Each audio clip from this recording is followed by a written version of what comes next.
السلام علیکم viewers, S writer میں خوش آمدید۔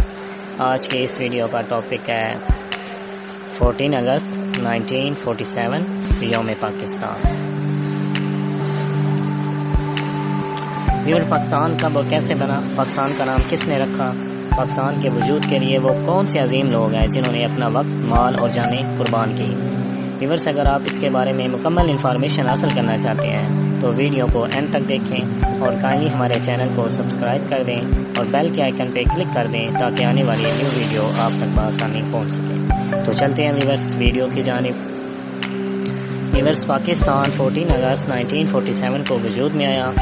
20ویں صدی میں بہت سی قوموں کو آزادی نصیب ہوئی اور کئی آزاد اور خود مختار مملکتیں دنیا کے نقشے پر ابھریں۔ پاکستان بھی ان میں سے ایک ہے، لیکن پاکستان کی بنیاد بالکل منفرد اور جداگانہ تھی۔ بیشتر ممالک نسل، زبان اور علاقے کی بنیاد پر تخلیق ہوئے اور پاکستان واحد ملک ہے جو ایک مضبوط نظریے کے سبب وجود میں آیا۔ پاکستان کی نظریے کی اساس دین اسلام ہے جو مسلمانوں کی زندگی کے تمام شعبوں میں رہنمائی کرتا ہے۔ اسلامی نظام حیات انسانی زندگی کے تمام پہلوؤں کا احاطہ کرتا ہے۔ یہ معاشرتی، اخلاقی، سیاسی، مذہبی اور معاشی شعبوں کے حوالے سے بنیادی اصولوں کا حامل ہے۔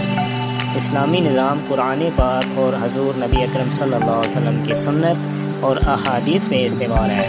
یہی نظام پاکستان کی بنیاد قرار پایا۔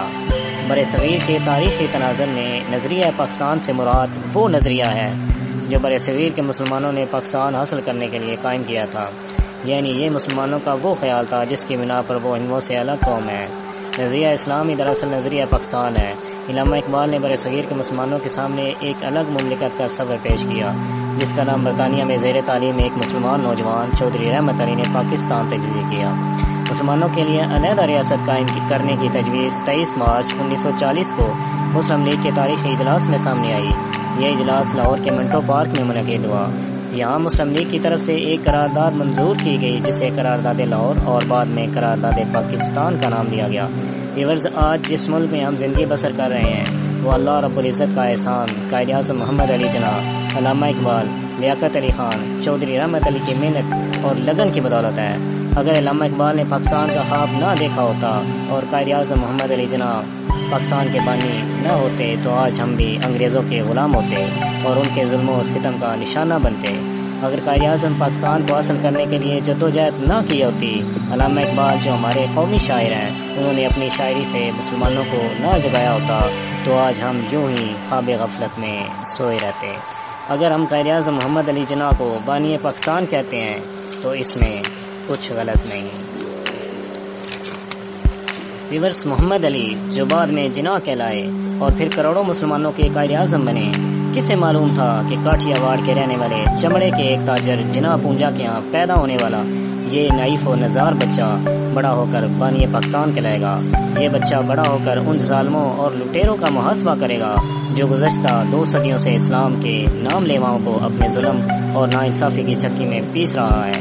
قائد اعظم محمد علی جناح پاکستان کو ایک اسلامی فلاحی ریاست کے طور پر دیکھنا چاہتے تھے جہاں مغربی جمہوریت نہیں بلکہ اسلام کے بنیادی اصولوں کی روشنی میں قرآن و سنت کے مطابق اہل اسلام، اہل پاکستان اپنی زندگی گزار سکیں۔ پاکستان ہمارا پیارا ملک ہے اور اس کو حاصل کرنے کے لیے ہم نے بڑی قربانیاں دی ہیں، اسی لیے اس کے اہم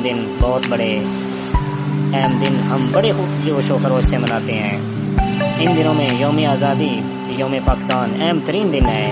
یہی وجہ ہے کہ بہت سی قربانیاں دینے کے بعد آخرکار 14 اگست 1947 کو پاکستان وجود میں آیا۔ اسی کامیابی کی خوشی میں ہم ہر سال 14 اگست کو تمام دن خاص تقریبات منعقد کرتے ہیں۔ ان بزرگوں کی یاد کو تازہ کر کے تقریریں کی جاتی ہیں جنہوں نے عظیم قربانیاں دے کر ہمارے لیے یہ عظیم وطن بنایا۔ ہمارا یہ فرض ہے کہ ہم ان عظیم لوگوں کی قربانیوں کو ضائع مت ہونے دیں اور پاکستان پہ اپنا مال، جان سب قربان کر دیں۔ یوم آزادی کی خوشی میں ہر سال عام تعطیل ہوتی ہے، البتہ اسکول اور کالج صبح کچھ دیر کے لیے کھلتے ہیں۔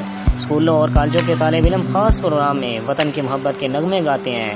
یوم آزادی کے موقع پر شہروں اور قصبوں میں چراغاں کیا جاتا ہے اور سبز پرچم لہرائے جاتے ہیں۔ لوگ گھروں سے باہر آ جاتے ہیں، سرکاری اور نجی عمارتوں پر قومی پرچم لہرائے جاتے ہیں۔ بانی پاکستان قائد اعظم محمد علی جناح اور علامہ اقبال کے مزارات پہ سلامی پیش کی جاتی ہے اور فاتحہ خوانی کی جاتی ہے۔